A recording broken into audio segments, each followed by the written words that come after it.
నమస్తే ఫ్రెండ్స్, నేను మీ Shravani Harsha. Welcome back to our channel. ఇవాళ మన కథ అవమానం. కథని చివరి వరకు వినండి. నచ్చితే గనుక ఖచ్చితంగా తప్పకుండా ఒక్క లైక్ చేయండి. ఈ కథ పైన మీ విలువైన స్పందనని కామెంట్ రూపంలో మాకు తెలియజేయండి. కొత్తవారు ఎవరైనా చూస్తున్నట్లయితే మన ఛానల్ని సబ్స్క్రైబ్ చేసుకోండి. ఈ ముసలావిడ చిన్న పని చేసి కూడా ఎన్ని ఆపసోపాలు పడుతుందో. కొంతమంది అయితే నోరెత్తకుండా అన్ని పనులు చేసేస్తారు. కానీ ఈవిడ మాత్రం చిన్న పని చెప్పినా కూడా అమ్మో అయ్యో అంటూనే ఉంటుంది అంటూ రమ్య తన స్నేహితుల ముందు అత్తగారి గురించి మాట్లాడుతూ ఉండగానే, రమ్య స్నేహితురాలు, మీ అత్తగారు చాలా మంచిదిలా ఉంది. బయట అత్తగారులు ఎలా ఉన్నారో నీకు తెలుసా?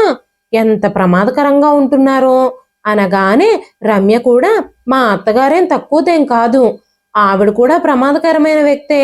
నా ప్రతాపం చూపించకపోతే తను నా మీద కూడా అత్తగారి పెత్తనం చేయడానికే ప్రయత్నిస్తూ ఉంటుంది అంటూ రమ్య తన స్నేహితులందరి ముందు చెబుతుంది.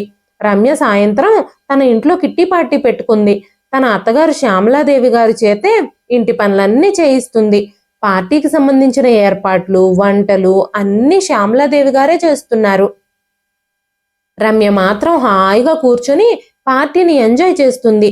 స్నేహితులందరి ముందు అత్తగారిని ఎగతాళి చేస్తూ, ఇష్టం వచ్చినట్టుగా మాట్లాడుతూ, ఆవిడ్ని అవమానించడానికి ప్రయత్నిస్తూనే ఉంది. శ్యామలాదేవి గారు స్వయంగా ఇంట్లో అన్ని పనులు చేసేవారు. కానీ కోడలి మాటలు వింటూ ఉంటే ఆవిడికి చాలా బాధగా అనిపిస్తుంది. కోడలి మాటలకి ఎదురు సమాధానం చెప్పలేక, కోడలు తన స్నేహితులతో తన గురించి మాట్లాడుతున్న మాటలు విని కూడా ఏమీ చేయకుండా మౌనంగా ఉండిపోయింది ఆవిడ. రమ్య చాలా చెడు స్వభావం ఉన్న వ్యక్తి. శ్యామలాదేవి గారు నోరెత్తితే ఇరుగు పొరుగు వాళ్ళందరికీ వినబడేలాగా, వాళ్ళందరూ వచ్చి ఇంటి ముందు నిలబడేలాగా పెద్ద రచ్చే సృష్టించేది. అందుకే శ్యామలాదేవి గారు ఇంట్లో ఎలాంటి గొడవలు జరగకుండా ఉండాలని, ఇరుగు పొరుగు ముందు చులక నవ్వకూడదని భావించి మౌనంగా అన్ని వింటూ భరిస్తూ ఉండేది. ఆ రోజంతా రమ్య తన స్నేహితులతో సరదాగా గడిపింది. సాయంత్రానికి పార్టీ ముగిసింది. రమ్య స్నేహితులందరూ వెళ్ళిపోయారు. రమ్య 7 ఏళ్ల కొడుకు బబ్లు కూడా ట్యూషన్ నుంచి వచ్చాడు. శ్యామలాదేవి గారు స్వయంగా మనవడికి స్నానం చేయించి భోజనం తినిపించారు. అప్పటికే శ్యామలాదేవి గారి కొడుకు రవి ఆఫీస్ నుంచి ఇంకా రాలేదు. బబ్లుకి భోజనం తినిపించి రూమ్లో నిద్రపుచ్చే సమయానికి కొడుకు రవి ఆఫీస్ నుంచి ఇంటికొచ్చాడు. శ్యామలాదేవి గారు కొడుకుకు కూడా భోజనం వడ్డించి పాలు కూడా కాసి తీసుకెళ్ళిచ్చారు. పార్టీలో అలసిపోయిన కారణంగా రమ్య తన గదిలో విశ్రాంతి తీసుకుంటూ ఉంది. రోజంతా శ్యామలాదేవి గారు పనిచేస్తూనే ఉన్నారు. రమ్య మాత్రం పార్టీని ఎంజాయ్ చేస్తూనే ఉంది. అయినా సరే రమ్య అలసిపోయాను అని చెప్పి తన గదిలోనే పడుకొని భోజనం కూడా తన గదిలోకే తెప్పించుకుని తింది. ఇదంతా శ్యామలాదేవి గారికి అలవాటైపోయిన విషయమే. తరచుగా రమ్య ఇంట్లో పార్టీ నిర్వహించేది.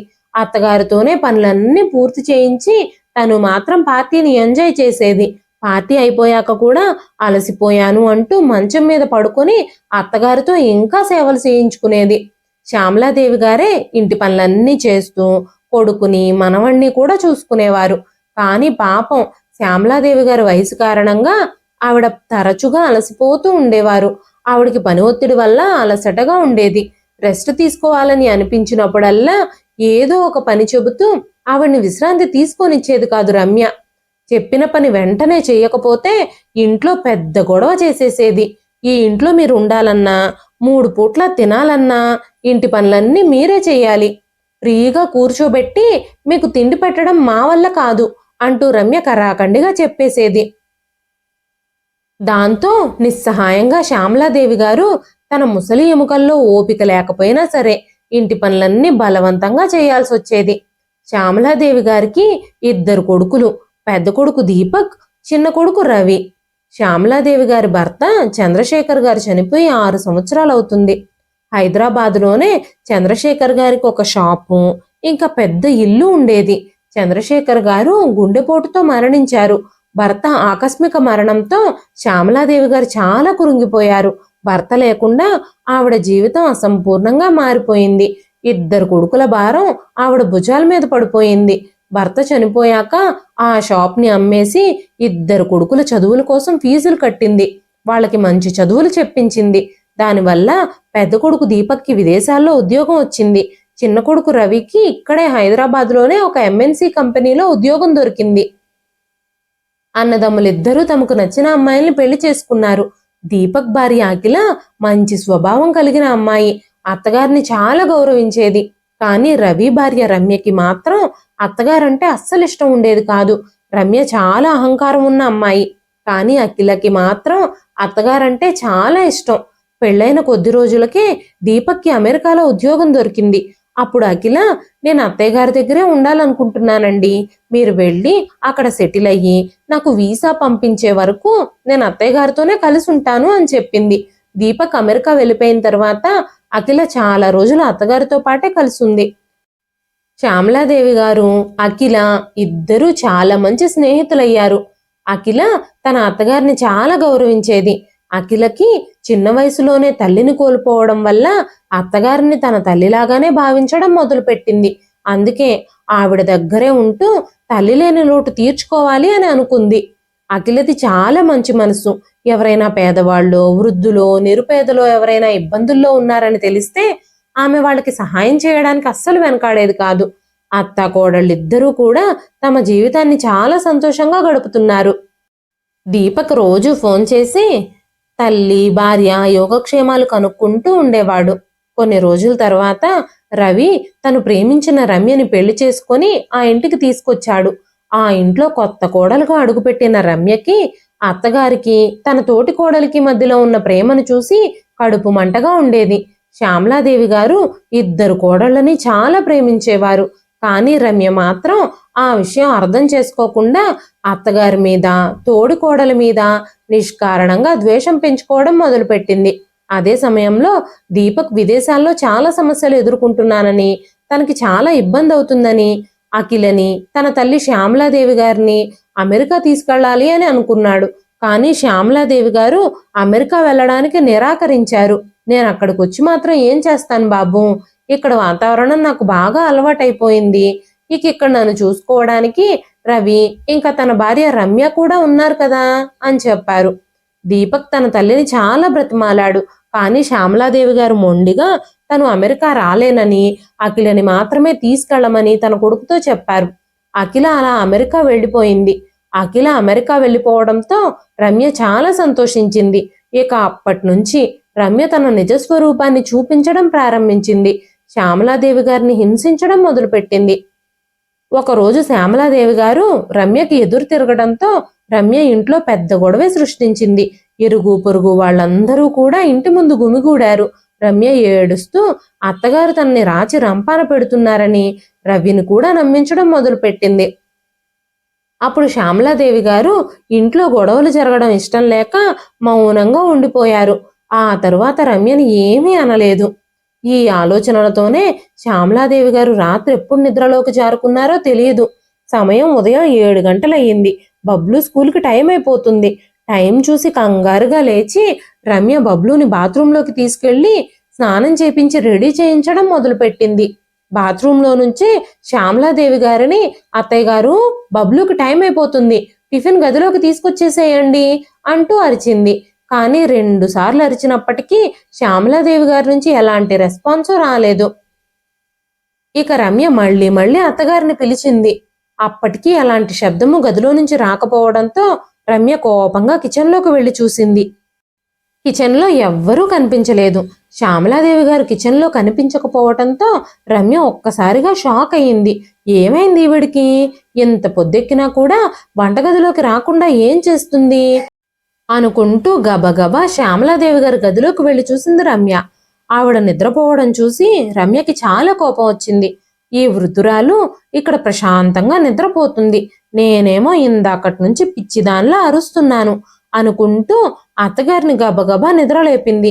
కోడలి అరుపులకి శ్యామలాదేవి గారు ఒక్కసారిగా లేచి కూర్చున్నారు.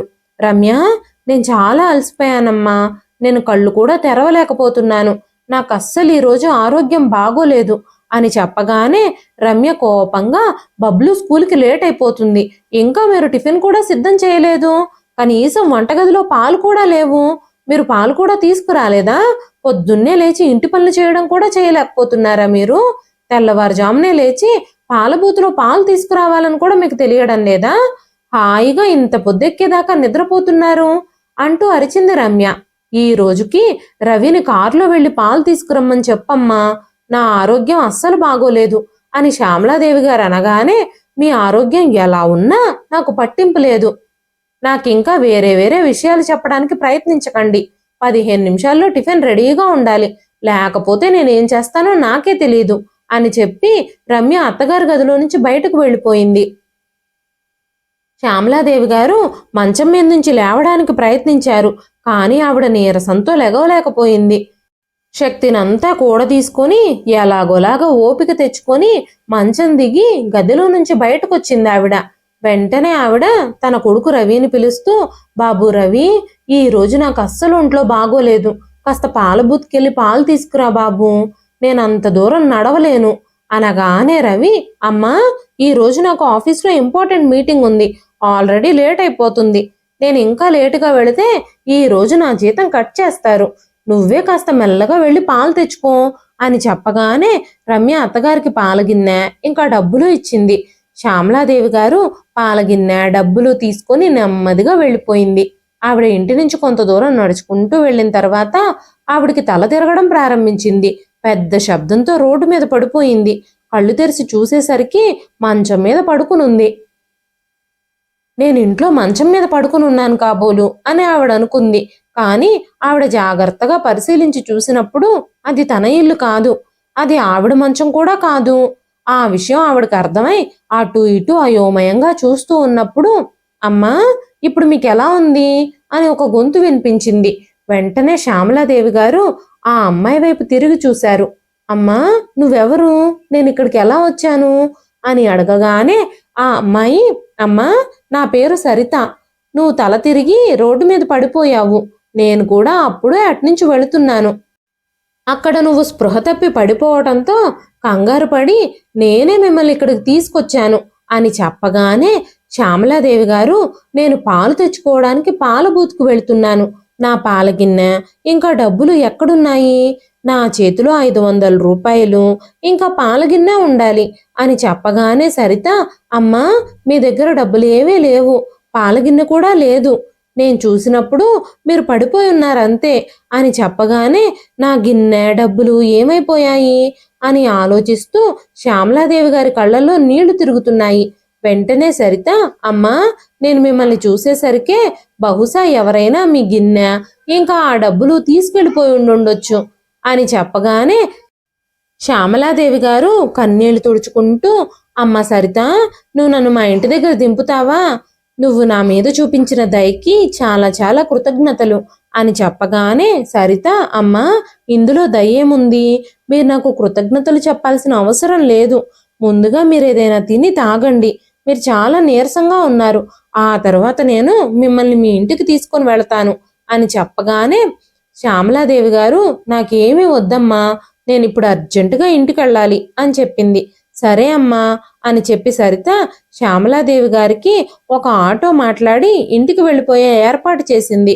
మరోవైపు శ్యామలాదేవి గారు ఇంటికి వెళ్లే లోపే రమ్య ఇంట్లో పెద్ద రచ్చ సృష్టించేసింది. ఈ ముసరావిడ ఎక్కడికి వెళ్ళిపోయిందో తెలియదు, పాల కోసం వెళ్ళి గంటలు గంటలు గడిచిపోతున్నాయి, ఇంతవరకు రాలేదు అని అరుస్తూ ఉంది.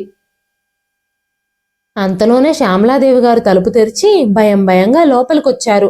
పాలు లేకుండా ఖాళీగా ఉన్న అత్తగారి చేతులు చూడగానే రమ్య కళ్ళు కోపంతో ఎరుపెక్కాయి. పాలగిన్నె డబ్బులు ఎక్కడున్నాయి అని అడగగానే శ్యామలాదేవి గారు మౌనంగా నిలబడున్నారు. రవి కూడా దగ్గరకు వెళ్ళి మళ్ళీ అడిగాడు, అమ్మా, పాలెక్కడా, నీకోసం ఎంతసేపటి నుంచి ఎదురు చూస్తున్నామో తెలుసా అని అడగగానే శ్యామలాదేవి గారు, రోడ్డు మీద నేను పాల కోసం వెళుతూ ఉన్నప్పుడు నేను కళ్ళు తిరిగి పడిపోయాను, కళ్ళు తెరిచి చూసేసరికి ఎవరింట్లోనో ఉన్నాను, అయితే ఆ గిన్నె డబ్బులు ఎవరెత్తుకెళ్ళిపోయారో తెలీదు అని చెప్పగానే రమ్య అత్తగారిని పక్కకు నెడుతూ, గిన్నె డబ్బులు ఎవరైనా ఎత్తుకుపోతే మీరు కూడా వాళ్లతో పాటే వెళ్ళిపోవాల్సింది కదా, మీరు మాత్రం తిరిగి రావాల్సిన అవసరం ఏమొచ్చింది, మీరు చెప్పేదంతా అబద్ధం, ఆ డబ్బులన్నీ మీరు మీ ఇష్టానికి ఖర్చు పెట్టేసుకుని ఉండుంటారు, లేదంటే మీరు ఆ డబ్బులు దాచిపెట్టేసుకుని ఉండుంటారు, ఇప్పుడు ఒక కథను సృష్టించి నాటకాలు ఆడాలని అనుకుంటున్నారు, మిమ్మల్ని ఎవ్వరూ తీసుకెళ్లలేదు, మీరెక్కడా పడిపోలేదు, ఆ విషయం నాకు బాగా తెలుసు. ఎందుకని మీరు అబద్ధాలు చెప్తున్నారు? సరే అయితే మీరు చెప్పింది నిజమే అనుకుందాం. అయితే మీరు ఇప్పుడే బయటకు రండి. మిమ్మల్ని ఎవరు వాళ్ళ ఇంటికి తీసుకెళ్లారో వాళ్ళ దగ్గరకు వెళదాం పదండి అంటూ రమ్య శ్యామలాదేవి గారిని బయటకు నెట్టింది. రమ్య, ఏం చేస్తున్నావు నువ్వు అంటూ రవి అన్నాడు. మీరు మౌనంగా ఉండండి. నేను చేసే పనులు నన్ను చేయనివ్వండి. ఎలాగైనా సరే ఈవిడ దగ్గర నుంచి ఆ డబ్బులు నేను వసూలు చేస్తాను అంది రమ్య. ఆ మాటలు విని రవి మౌనంగా ఉండిపోయాడు. వెంటనే బబ్లు దగ్గరకొచ్చి, అమ్మా, నువ్వు నానమ్మని ఎందుకు ఇంట్లో నుంచి నెట్టేస్తున్నావు? నానమ్మ చేసిన తప్పేంటి అంటూ దగ్గరకొచ్చాడు. వెంటనే రమ్య బబ్లుతో, నువ్వు నిశ్శబ్దంగా ఉండు, స్కూల్కి టైం అవుతుంది, వెళ్ళి రెడీ అవ్వు, లేదంటే నీకు దెబ్బలు పడతాయి అని చెప్పి రమ్య శ్యామలాదేవి గారిని ఇంటి నుంచి బయటకు తోసేసి, మీరు దాచిపెట్టిన ఆ డబ్బు తీసుకొస్తేనే ఇంట్లోకి రండి, లేదంటే నేను అస్సలు ఊరుకోను అని చెప్పి తలుపులు మూసేసింది రమ్య. శ్యామలాదేవి గారు తలుపులు కొడుతూనే ఉన్నారు, కానీ రమ్య తలుపులు తీయడం లేదు. ఈ రోజు శ్యామలాదేవి గారి ఆరోగ్యం కూడా అసలే బాగోలేదు. పైగా ఆవిడ్ని కోడలు ఇంటి నుంచి కూడా గెంటేసింది. ఆవిడ బయట కూర్చుని కోడలు తలుపు తెరుస్తుందేమోనని ఎదురు చూస్తూ ఉన్నారు, కానీ ఎవ్వరూ తలుపు తెరవలేదు. రవి ఇంకా బబ్లు రెడీ అయ్యి ఆఫీస్కి వెళ్ళడానికి, స్కూల్కి వెళ్ళడానికి బయటకొచ్చినప్పుడు శ్యామలాదేవి గారు రవిని చాలా వేడుకున్నారు. రవి తన ఆఫీస్కి ఆలస్యం అవుతుందని, బబ్లు స్కూల్ బస్ వచ్చేస్తోందని బబ్లుని స్కూల్ బస్ ఎక్కించడానికి తీసుకెళ్లాడు. బబ్లు కూడా, నాన్న, దయచేసి నాన్నమ్మని లోపలికి పంపించు అని చెప్పాడు. వెంటనే రవి, ఇప్పుడు ఈ మాటలన్నీ మీ అమ్మ వింటే నీ వీపు చీరేస్తుంది, నువ్వు మౌనంగా వెళ్ళి స్కూల్ బస్ ఎక్కి కూర్చో అని చెప్పి బబ్లుని స్కూల్ బస్ ఎక్కించేసి రవి మౌనంగా శ్యామలాదేవి గారి మాటలేవి పట్టించుకోకుండా ఆఫీస్కి వెళ్ళిపోయాడు.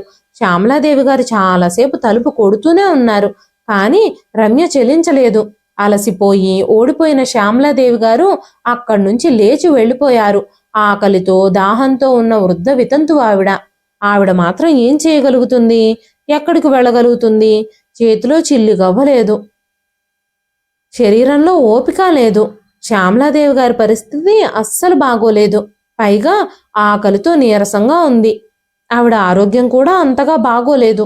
శ్యామలాదేవి గారు వెళ్ళి ఓ చెట్టు కింద నీరసంగా కూర్చున్నారు.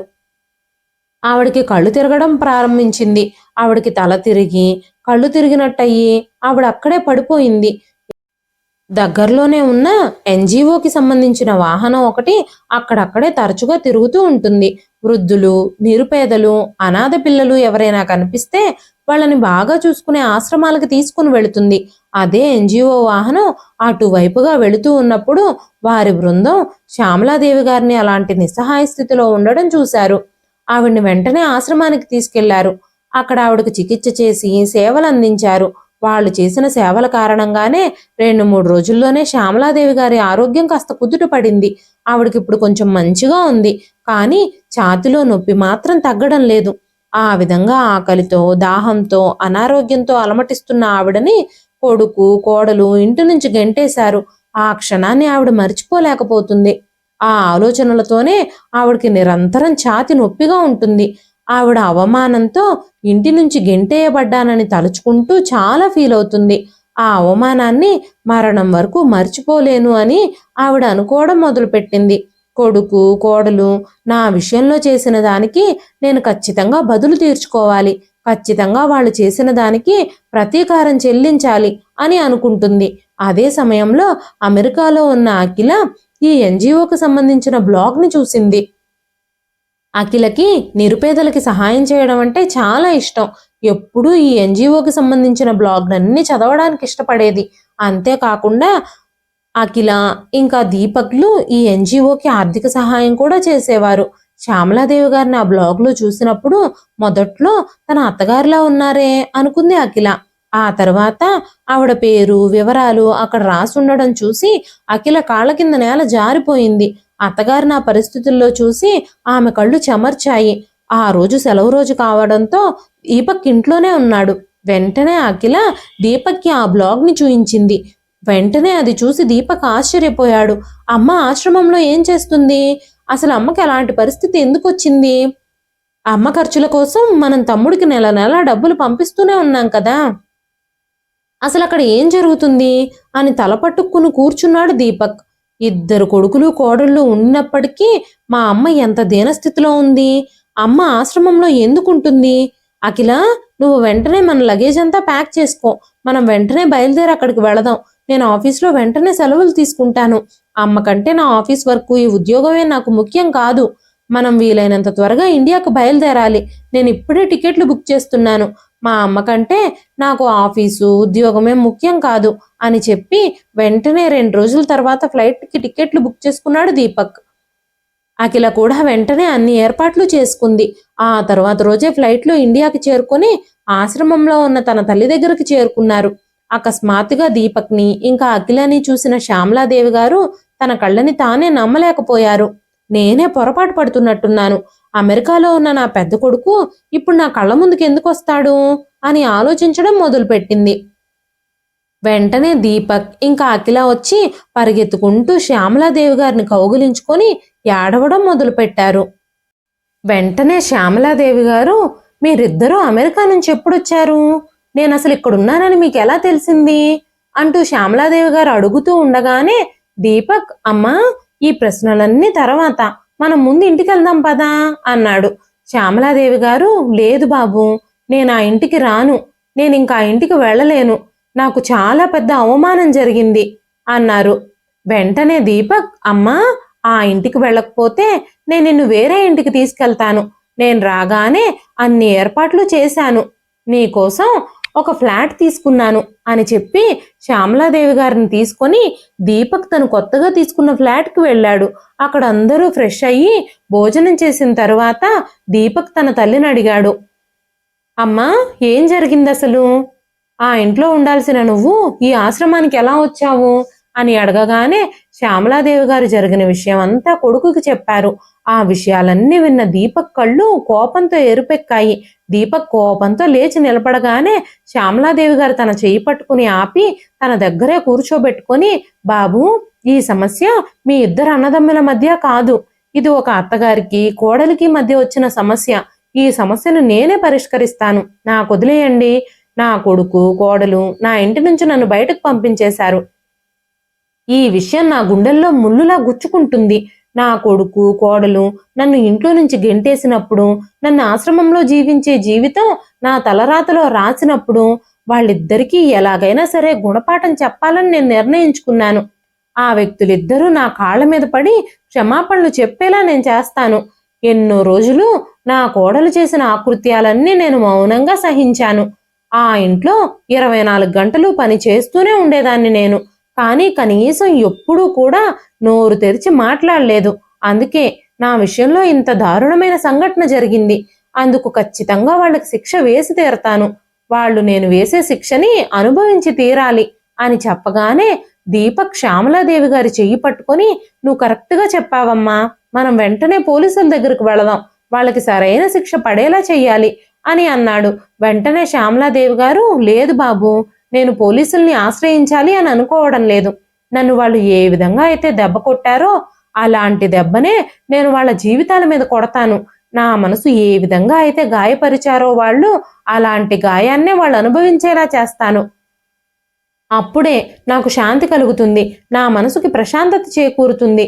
అప్పుడే నేను ప్రశాంతంగా చచ్చిపోతాను అని శ్యామలాదేవి గారు అనగానే, కానీ అమ్మా, నువ్వు ఇదంతా ఎలా చేస్తావు అని అడిగాడు దీపక్. వెంటనే శ్యామలాదేవి గారు, ఈ ముసలి తల్లి ఏం చేయగలదో నువ్వు చూస్తూ ఉండు అన్నారు.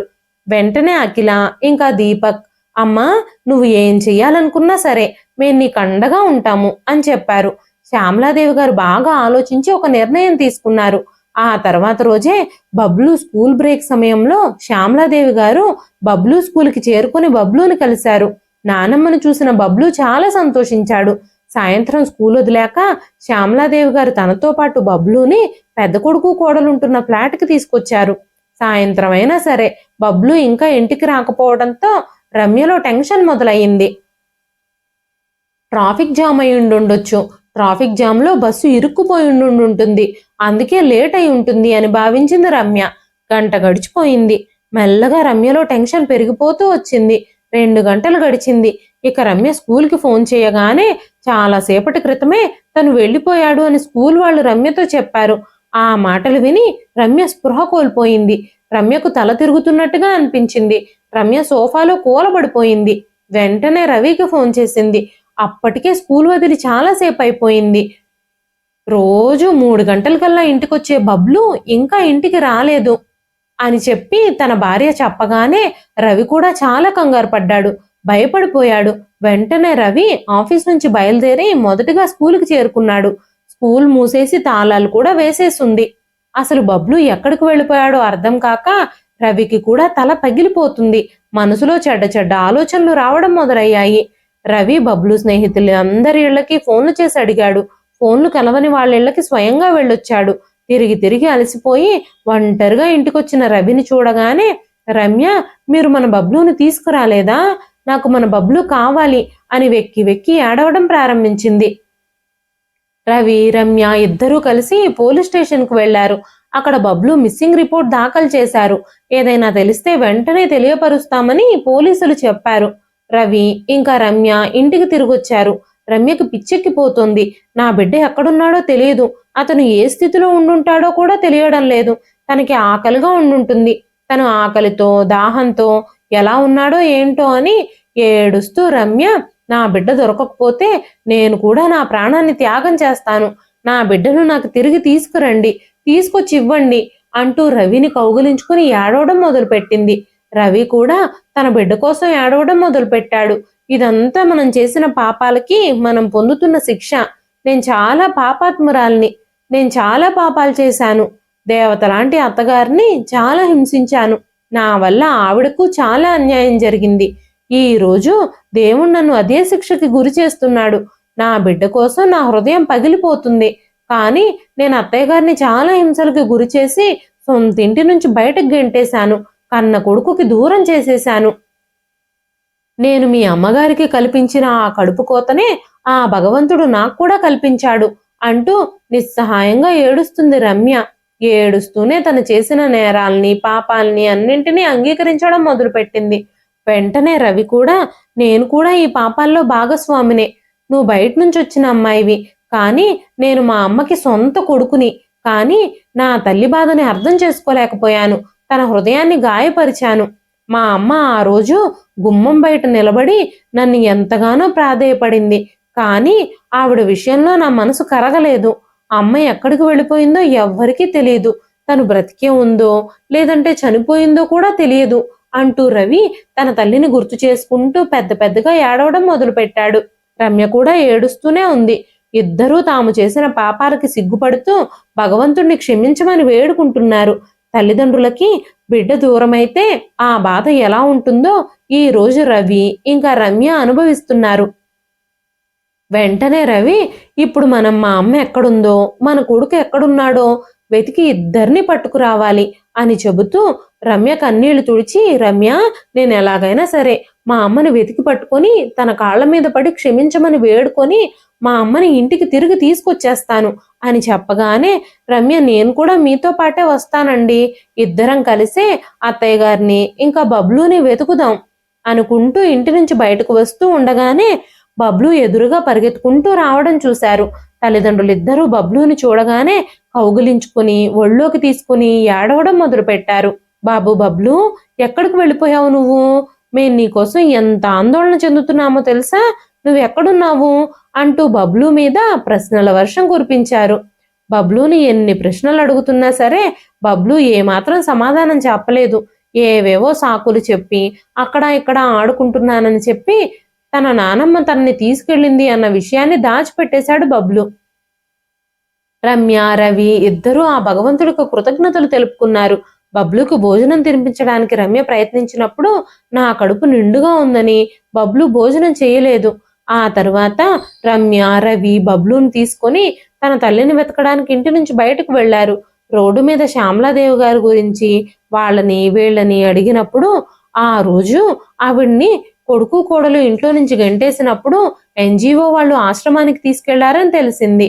ఎన్జిఓలో తన తల్లి గురించి విచారించినప్పుడు ఆవిడ కొడుకు కోడలు వచ్చి ఆవిడని ఆశ్రమం నుంచి తీసుకెళ్లిపోయారని తెలిసింది. ఆ విషయం తెలియగానే రవి ఇంకా రమ్య ఇద్దరూ సిగ్గుతో తలదించుకున్నారు. వాళ్ళ అడ్రస్ ఏమైనా ఉందా అని ఆశ్రమం వాళ్ళని అడిగినప్పుడు వాళ్ళ ఫ్లాట్ అడ్రస్ గురించి చెప్పారు. ఎన్జిఓ వాళ్ళు చెప్పిన అడ్రస్ ప్రకారం వెళ్ళినప్పుడు అక్కడ శ్యామలాదేవి గారు, దీపక్ ఇంకా అఖిల ఆ ఫ్లాట్లో ఉన్నారు. తల్లిని చూడగానే రవి ఇంకా రమ్య శ్యామలాదేవి గారి పాదాలు పట్టుకొని క్షమాపణలు చెప్పడం మొదలుపెట్టారు. శ్యామలాదేవి గారు కొడుకుని కోడల్ని ఇద్దరిని పైకి లేపి, తల్లిదండ్రులు ఎప్పుడూ పిల్లల గురించి చెడుగా అనుకోరు, వాళ్ళకి చెడు జరగాలని కోరుకోరు, ఎప్పుడూ పిల్లల పురోగతినే కోరుకుంటారు. కానీ నేటి కాలం పిల్లలు తల్లిదండ్రుల్ని భారంగా భావించి ఎందుకు వాళ్ళ నుంచి తల్లిదండ్రుల్ని దూరంగా నెట్టేస్తున్నారో నాకు ఇప్పటికీ అర్థం కావడం లేదు. వయసు పెరుగుతున్న కొద్దీ తల్లిదండ్రులు కూడా చిన్న పిల్లల్లా తయారవుతారు. తల్లిదండ్రులు తిండికి సంబంధించిన ఆకలితో కాదు, పిల్లల ప్రేమకు సంబంధించిన ఆకలితో అలమటిస్తున్నారు. ప్రతి తల్లిదండ్రులు పిల్లల నుంచి కోరుకునేది ప్రేమ మాత్రమే అని శ్యామలాదేవి గారు అనగానే రవి కన్నీళ్లతో, అమ్మా, ఈరోజు ఆ భగవంతుడు మా కళ్ళు తెరిపించాడు. నీ విషయంలో మేము చాలా తప్పుగా ప్రవర్తించాము, మమ్మల్ని క్షమించమ్మా అంటూ తల్లిని కౌగిలించుకున్నాడు. రమ్య కూడా అత్తగారి పాదాలు పట్టుకుని క్షమాపణలు చెప్పింది. రమ్య, రవి ఇద్దరూ శ్యామలాదేవి గారిని ఇంటికి రమ్మని బ్రతిమలాడారు. అక్కడే ఉన్న తన అన్నయ్య వదినలతో రవి, అన్నయ్య, మనకి నాన్నగారు అంత పెద్ద ఇల్లు కొన్నారు, ఇప్పుడు మీరు అద్దెంట్లో ఉండాల్సిన అవసరం ఏముంది, మనందరం అదే ఇంట్లో సంతోషంగా ఉందాం అని చెప్పి శ్యామలాదేవి గారిని, తన అన్నయ్య వదినలని రమ్య, రవి ఇద్దరూ కలిసి తమ ఇంటికి తీసుకెళ్లిపోయారు. శ్యామలాదేవి గారు ఆ గుమ్మంలో అడుగు పెట్టగానే రమ్య ఆవిడ్ని గుమ్మంలోనే ఆపేసింది. ఒక్కసారిగా అందరూ షాక్ అయిపోయారు. రమ్య అత్తగారిని తలుపు బయట నిలబెట్టి, అత్తయ్య గారు, నా అహంకారంతో మిమ్మల్ని ఇంటి నుంచి గెంటేశాను. ఈరోజు మీరు పూర్తి మర్యాద గౌరవంతో ఈ ఇంట్లోకి గృహప్రవేశం చెయ్యండి అంటూ కలశాన్ని ధాన్యంతో నింపి గుమ్మం ముందు పెట్టి కొత్త పెళ్లి కూతుర్లా అత్తగారితో గృహప్రవేశం చేయించింది రమ్య. ఇదంతా చూస్తూ ఉంటే శ్యామలాదేవి గారి కళ్ళల్లో నీళ్లు తిరిగాయి. శ్యామలాదేవి గారు తన పిల్లలిద్దరినీ కౌగిలించుకొని ఆ దేవుడికి కృతజ్ఞతలు చెప్పారు. రమ్య ఇప్పుడు పూర్తిగా మారిపోయింది. అత్తగారికి సేవలు చేయడం మొదలుపెట్టింది. కొన్ని రోజుల తర్వాత అఖిల ఇంకా దీపక్ తాము ఆఫీస్లో తీసుకున్న సెలవులు అయిపోవడంతో విదేశాలకు వెళ్ళిపోయారు. ఆ ఇంట్లో శ్యామలాదేవి గారు, రమ్య ఇంకా రవి బబ్లులతో కలిసి ప్రశాంతంగా జీవిస్తున్నారు. ఇదండి ఈ రోజు కథ. ఈ కథ మీకు ఎలా అనిపించింది? కథ నచ్చితే ఒక లైక్ చేయండి. ఈ కథ పైన మీ విలువైన స్పందనని కామెంట్ రూపంలో మాకు తెలియజేయండి. మరెన్నో ఇలాంటి ఇంట్రెస్టింగ్ కథల కోసం మన ఛానల్ని సబ్స్క్రైబ్ చేసుకోండి. మరొక మంచి కథతో మళ్ళీ కలుస్తానండి. అంతవరకు సెలవు.